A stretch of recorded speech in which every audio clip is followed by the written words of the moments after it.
friends, Jeanette here. Welcome to the Neil's Homestead. This morning we went out, just like we've been doing many mornings this fall, and checked our jug line to see if we had any catfish. We did have one, and it was a pretty nice one, somewhere around 2 pounds, give or take. I didn't weigh it. And what I'm going to do with this today is to make a catfish stew. One of our viewers who lives down south makes comments quite often on our videos and has suggested to me a few times that she sure would like to have some catfish stew. Well, it made me start looking into what catfish stew is. One time I added some fish to a pot of soup, but old guy didn't like it. So I'm hoping that I can make something that he does appreciate, and I mean, he'll eat it because it's food, but he might not like it. So I'm designating this fish to the fish stew plan. I've taken the head and the guts out, and so it's just a fish that is laying on my table here. And what I'm going to do first is sprinkle salt all over it. In my research, it said to do this and then to just rub the salt onto the fish, and it kind of helps get that little slimy texture off of the surface, because catfish obviously have this protective slimy layer on the outside of their skin that is unappealing. But this is the first thing I'm going to do, is give it a good rub down.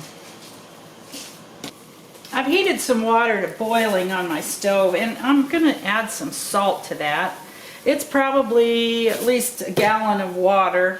I'm going to let it cool down slightly so that it isn't boiling when I put the fish in it. I've rinsed the salt and what I rubbed off of the catfish's skin off in the sink, and now I'm just going to put it down into this hot pot of water. Let's see if I can get it to go all the way down in there. And I am going to leave that for 3 minutes. The purpose of this is to kind of solidify, or I guess cook, make solid the slimy stuff that's on the outside of the catfish skin. And it also helps the meat to set up so that it doesn't fall apart whenever I cook the fish later. When the 3 minutes is up, I'm taking the fish out of the water. Look how it cracked up the skin. I suppose it's because I stretched it by bending it that way. Anyway, I'm putting it in my sink. I'm going to rinse the fish and rub that off. And it looks like maybe I'm even going to take the skin off. I think that's good. I didn't realize when I started doing this that it would just make the skin release from the fish, but that looks like a good deal. Well, all I can say is, wow, I am shocked, because I had no idea putting the fish down in hot, almost boiling water for 3 minutes would let me just peel all of the skin off. But it did, and it wasn't very hard. The next thing I'm going to do is attempt. This part concerns me a little bit because I don't know how successful I can be, but I'm going to attempt to cut this fish into several pieces. And I know that well, that went pretty good. The tail was kind of hard to get off, but the rest of it, and I want to see if I can get these fins out of here too, because that won't be good. I would like to eliminate as many of the bones as I can. Try to slice down each side of that fin section and see if I can pull that out of there, but okay, I'm getting it. I guess what I need to do, it doesn't go as deep as I kind of thought maybe, but I'm having trouble getting that out of there. Well, I got the fins off. The bones that are there are just the spine bones, you know, the main body of the bones. And then I'm going to continue cutting, and that's pretty hard to cut. I obviously need to get in between. There we go, I snapped it. Cut down in between the bone joints. I want to tear the fish up, but I got to get it cut apart.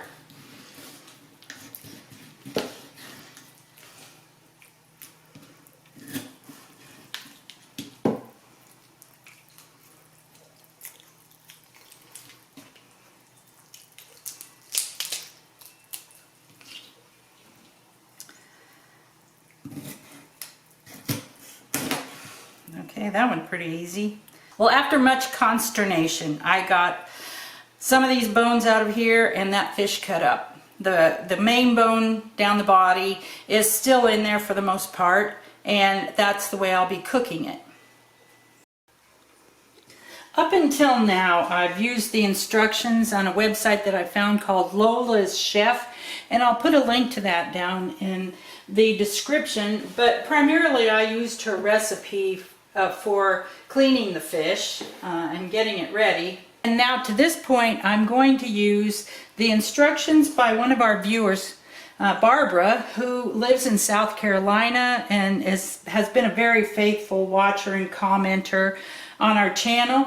And she says to use some bacon, but I'm out of bacon. And so what I'm going to do is use some lard and heat that up in the bottom of my pan.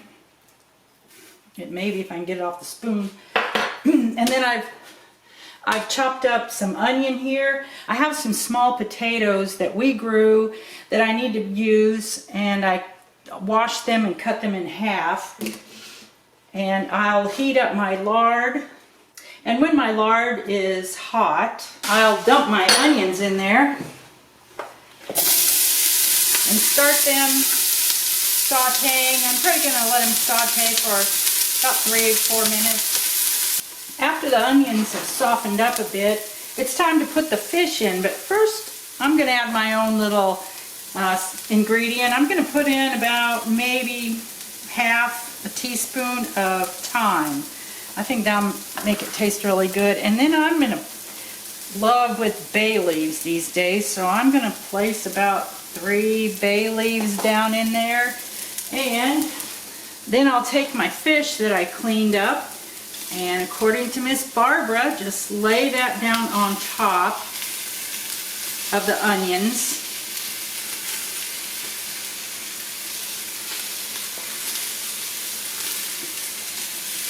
Then she said to just scatter the potatoes out over the top of that.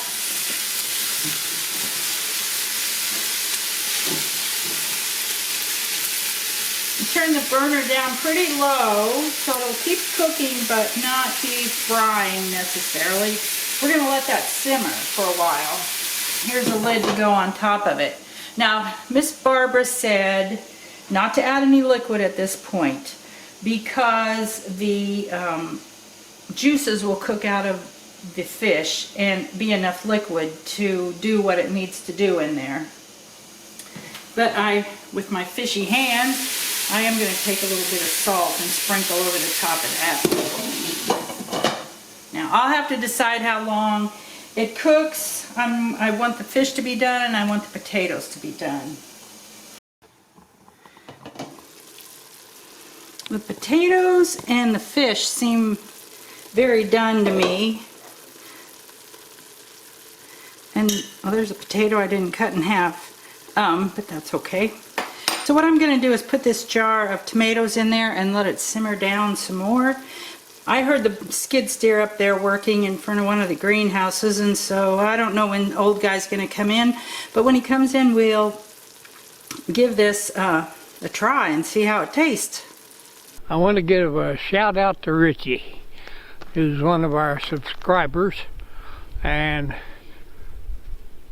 he said he would like to see me run for president, and I thought I ought to tell him I don't have time for people to send me several $100,000 where I can get in the race this year.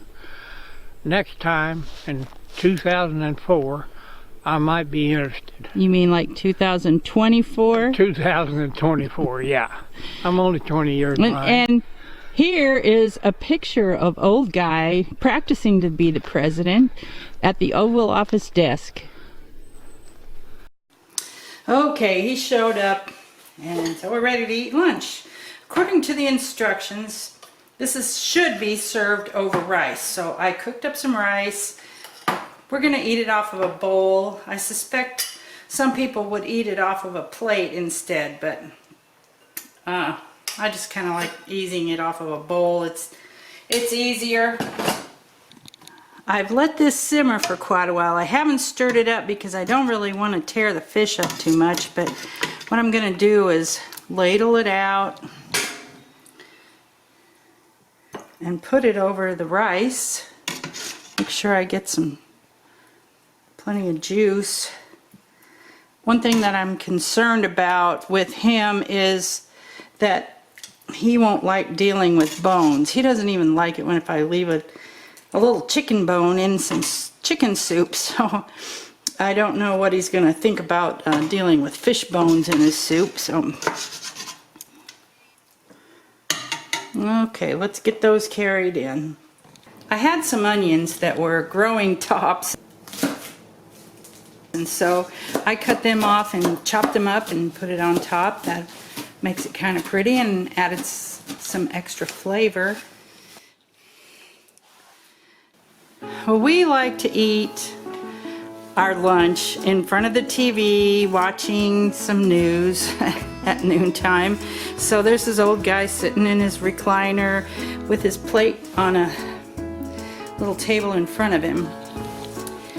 The instructions are to put some hot sauce in it to taste, and we have different tastes on our liking of heat. So he chooses to use some Thai sweet chili sauce. It's a little bit spicy, but not too spicy. I used to live in the country on a high lonesome hill, crow by day, by night the whippoorwill. You know, I was thinking that everything that's a major ingredient in this was grown, produced on our property. Like the fish, we grew it, the onions we grew, the tomatoes, the potatoes, only the seasonings. And the rice. We didn't grow rice here. So what's your initial reaction? My initial reaction, that might be good. Did you get any fish in it? Maybe. Can't tell yet. That's a potato.